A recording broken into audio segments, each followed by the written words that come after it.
रात के 10 बजे होंगे। गांव के बाहर सुनसान रास्ते पर बसी छोटी सी चाय की दुकान में हल्की हल्की रोशनी टिमटिमा रही थी। टेबल पर रखा लालटेन झपक झपक कर जल रहा था, मानो हवा से लड़ रही हो। दुकान लगभग खाली थी। सिर्फ 2 ग्राहक बैठे थे। राघव, गांव का जवान लड़का जो रोज रात की चाय पीने आता था। राजू, शहर से आया हुआ, जो पहली बार इस गांव और इस दुकान पर पहुंचा था। दुकानदार, थका हुआ सा आदमी, स्टोव पर चाय चढ़ा रहा था। उसके चेहरे पर नींद और थकान के साथ एक अजीब सा डर भी झलक रहा था।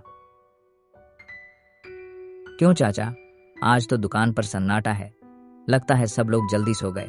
चाय वाले ने हल्की सी मुस्कान दी, मगर उसकी आंखें बुझी हुई सी थीं। सन्नाटा तो बहुत सालों से है भैया। अब लोग आते हैं, चाय पीते हैं और जल्दी जल्दी चले जाते हैं।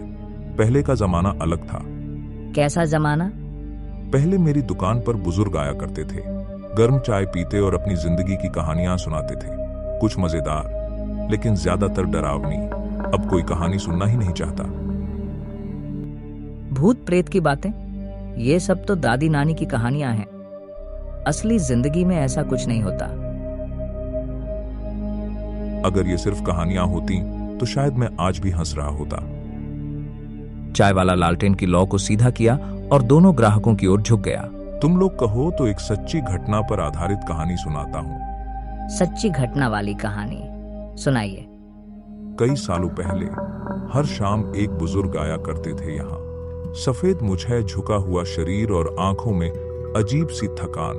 हर बार एक ही बात कहते, बेटा, शाम के बाद रेलवे ट्रैक के उस मोड़ पर मत जाना। मैं भी हंस देता था, सोचा बुढ़ापे में वहम हो जाता है।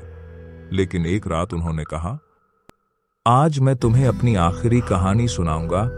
आज की चाय मेरी आखिरी चाय है। उस रात दुकान पर और कोई नहीं था, मैं और वो, बस यही 2 लोग। राजू और राघव चुपचाप सुनते रहे। बाहर हवा सरसराने लगी थी। उन्होंने बताया, सालों पहले जब वो जवान थे, देर रात घर लौट रहे थे। रेलवे ट्रैक के पास जैसे ही पहुंचे, उन्होंने देखा एक औरत खड़ी थी।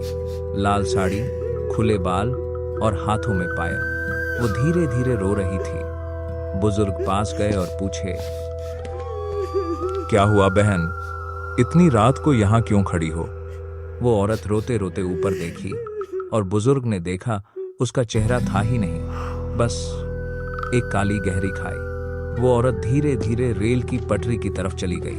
बुजुर्ग पीछे पीछे जाते रहे, जैसे किसी अजीब ताकत ने उन्हें खींच लिया हो।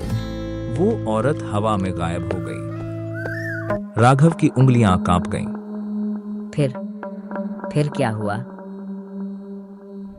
पर अगली सुबह लोगों ने ट्रैक पर एक लाश देखी। वो लाश उसी बुजुर्ग की थी।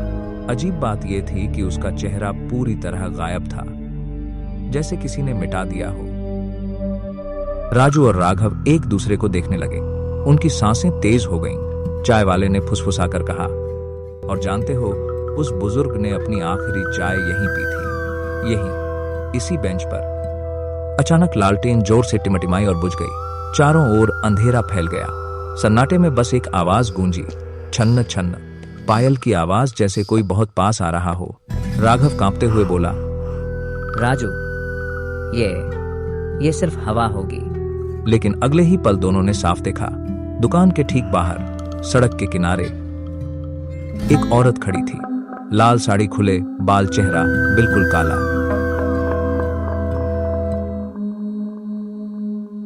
राजू चीखने ही वाला था कि चाय वाले ने उसके कंधे पर हाथ रख दिया। उसकी आंखें अब बिल्कुल बदल चुकी थीं, गहरी, डरावनी और खोखली।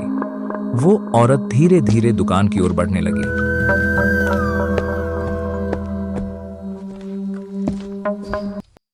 पायल की छनक अब कान फाड़ने लगी थी। राजू और राघव उठकर भागना चाहे, लेकिन उनके पैर जैसे जमीन से चिपक गए हों। धुंध ने पूरी दुकान को घेर लिया और उस धुंध के भीतर 3 आकृतियां दिखाई दी। वो बुजुर्ग, वो औरत और खुद चाय वाला। जब गांव वाले दुकान पर पहुंचे तो सब कुछ सामान्य दिखा। टेबल पर 2 अधूरे कप और कोने में टूटी हुई लालटेन। लेकिन चाय वाले को किसी ने नहीं देखा। गांव वालों ने कई दिनों तक दुकान को बंद देखा। धीरे धीरे अफवाहें फैलने लगीं कि चाय वाला अब भूत बन गया है। कोई कहता कि वो लाल साड़ी वाली औरत उसे अपने साथ ले गई। पास के खेतों में पहरा दे रहे चरवाहे ने कसम खाकर कहा, मैंने अपनी आंखों से देखा है। दुकान फिर से खुली हुई थी, स्टोव पर चाय रखी थी, धुआं निकल रहा था और अंदर कोई बैठा चाय पी रहा था, मगर चेहरा धुंध से ढका हुआ था। गांव के लोग डर गए थे। कई ने तो उस रास्ते से आना जाना ही छोड़ दिया। फिर भी कुछ जिज्ञासु नौजवानों ने हिम्मत दिखाई। वे रात को गए लालटेन लेकर। जैसे ही दुकान के पास पहुंचे, उन्हें लगा कि हवा अचानक ठंडी हो गई है। टेबल पर वही टूटी हुई लालटेन रखी थी, लेकिन उसमें लौ जल रही थी और बेंच पर 3 कप सजे हुए थे, एक भरा हुआ, 2 अधूरे। अचानक पीछे से वही आवाज गूंजी, छन्न छन्न। सभी ने पीछे मुड़कर देखा। लाल साड़ी वाली औरत धीरे धीरे खेतों की ओर जा रही थी। मगर सबसे डरावनी बात यह थी कि उसके पीछे पीछे चल रहे थे राघव और राजू। उनके चेहरे बिल्कुल काले, खाली थे, जैसे मिटा दिए गए हों।